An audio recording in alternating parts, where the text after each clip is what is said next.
Inul goyang ngebor tiap hari dibelain lagi sama Gus Dur. Saudara nggak usah kaget kalau Gus Dur kita maklumi. Maaf. Andai kata Inul goyang ngebor tanpa pakaian bugil depan Gus Dur nggak dosa. Lo betul kok. Dosa gak? Gus Durnya dosa gak? Tapi saya tanya, kalau Inul goyang ngebor bugil tanpa busana depan ente, dosa gak? Dosa gak? Kenapa dosa? Lu tahu. Nah, jadi hukumnya beda. Buat Gus Dur sama buat kita beda.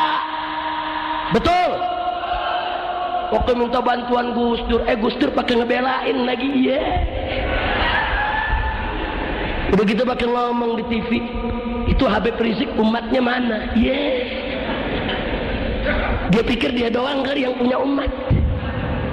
Sekarang saya tanya, andai kata saya bawa umat 1 juta, 2 juta, 5 juta ke depan Gus Dur, emang dia tahu?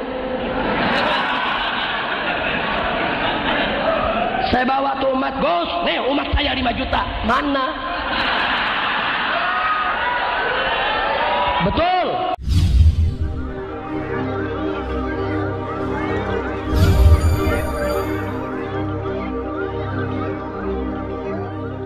Assalamualaikum warahmatullahi wabarakatuh. Sahabat Abah, di video kali ini kita akan mengulas sebuah tema yang mungkin akan mengejutkan banyak pihak. Wasiat dari Gus Dur untuk Prabowo, dan bagaimana peristiwa yang terjadi di akhir tahun 2024 ini mengisyaratkan runtuhnya kekuasaan oknum yang menyandang gelar Habib di Indonesia. Juga, tentang tanda-tanda alam yang mengiringinya, atau yang sering disebut kode alam 212.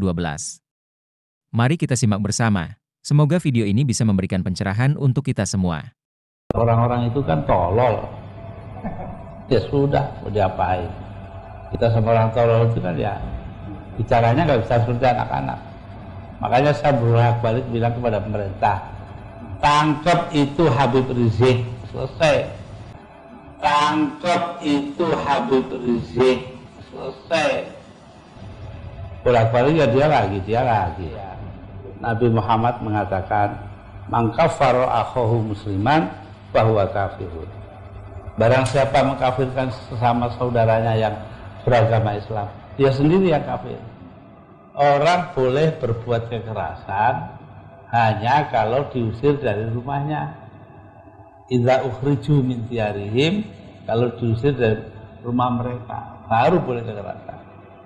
Karena itu ketika saya memutuskan biar aja dah, lengser aja dah daripada ribut sama DPR. Negara kita bangsanya akan terbagi dua, akan berantem, darah mengalir. Pada era reformasi tahun 1998, masyarakat Indonesia mulai mengenal gelar Habib secara luas. Ini terjadi ketika Habib Rizik Syihab mendirikan organisasi FPI, Front Pembela Islam, yang kerap muncul di layar kaca dalam berbagai aksi. Gelar Habib pun semakin dikenal oleh masyarakat luas. Seiring dengan waktu, gelar Habib menjadi simbol kehormatan yang dipuja-puja oleh sebagian masyarakat. Namun, tidak sedikit pula yang mempertanyakan peran para penyandang gelar ini, apakah benar-benar menjadi panutan atau justru sebaliknya. Pesan ini tampaknya menjadi lebih relevan di era pemerintahan Prabowo, terutama setelah aksi besar-besaran yang dikenal dengan istilah Aksi 212 dan gerakan sejenisnya yang diadakan pada bulan Desember. Menurut berbagai sumber, Gus Dur, seorang tokoh pluralis dan mantan Presiden Indonesia, pernah memberikan pesan khusus kepada pemerintah Indonesia. Dalam pesan tersebut, Gus Dur meminta agar pemerintah berhati-hati terhadap Rizik Syihab dan juga fenomena Habib yang berkembang di Indonesia. Ia bahkan pernah mengatakan bahwa pemerintah seharusnya tegas dalam menangani gerakan-gerakan yang dinilai kontroversial. Salah satu hal menarik yang dibahas dalam ilmu spiritual Jawa adalah kode alam atau tanda-tanda alam. Banyak orang percaya bahwa adanya perubahan besar di masyarakat seringkali diiringi dengan tanda alam tertentu. Salah satunya adalah hilangnya Rizik Syihab dari peredaran secara tiba-tiba. Menurut beberapa tokoh spiritual Jawa, hilangnya sosok Rizik ini menjadi pertanda bagi banyak orang bahwa kekuatan oknum tertentu, termasuk mereka yang memanfaatkan gelar Habib, mulai mengalami kemunduran. Hal ini diyakini sebagai pertanda datangnya era baru di mana masyarakat mulai tercerahkan. Tanda pertama yang banyak disorot adalah menghilangnya Rizik Syihab dari tanah air, yang beberapa orang tafsirkan sebagai bentuk pelarian. Banyak pihak berpendapat bahwa ini adalah upaya menghindari jeratan hukum yang semakin ketat di era pemerintahan Prabowo. Tanda kedua adalah melemahnya FPI. Organisasi ini, yang dulunya cukup kuat, kini menjadi semakin lemah, terutama setelah ditinggal oleh pemimpinnya. Dan tanda ketiga adalah kegagalan gerakan yang bercita-cita mendirikan khilafah di Indonesia. Kode alam berikutnya adalah terpuruknya kehidupan sebagian Habib yang selama ini memperoleh penghasilan dari panggung ceramah dan dakwah. Masyarakat mulai tersadar bahwa gelar Habib tidak selalu identik dengan kebenaran atau kemuliaan, dan bahwa beberapa oknum hanya memanfaatkan gelar ini untuk keuntungan pribadi. Bahkan, beberapa dari mereka mulai mengganti gelar mereka menjadi Sayyid atau Ustaz untuk tetap mendapatkan perhatian masyarakat. Ada juga kabar bahwa sejumlah Habib mulai kembali ke tanah asal mereka di Yaman, menghindari hukum yang semakin ketat di Indonesia. Kini, wasiat Gus Dur kepada Prabowo tampaknya semakin relevan. Pemerintahan Prabowo dinilai akan semakin tegas menghadapi gerakan-gerakan radikal, terutama yang menggunakan kedok agama demi kepentingan pribadi.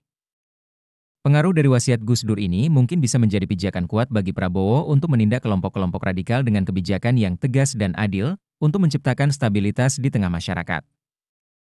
Demikianlah ulasan kita mengenai wasiat Gus Dur, tanda-tanda alam, dan fenomena yang terjadi di tahun 2024 ini. Semoga peristiwa ini menjadi pelajaran bagi kita semua untuk selalu waspada terhadap oknum-oknum yang memanfaatkan agama untuk kepentingan pribadi.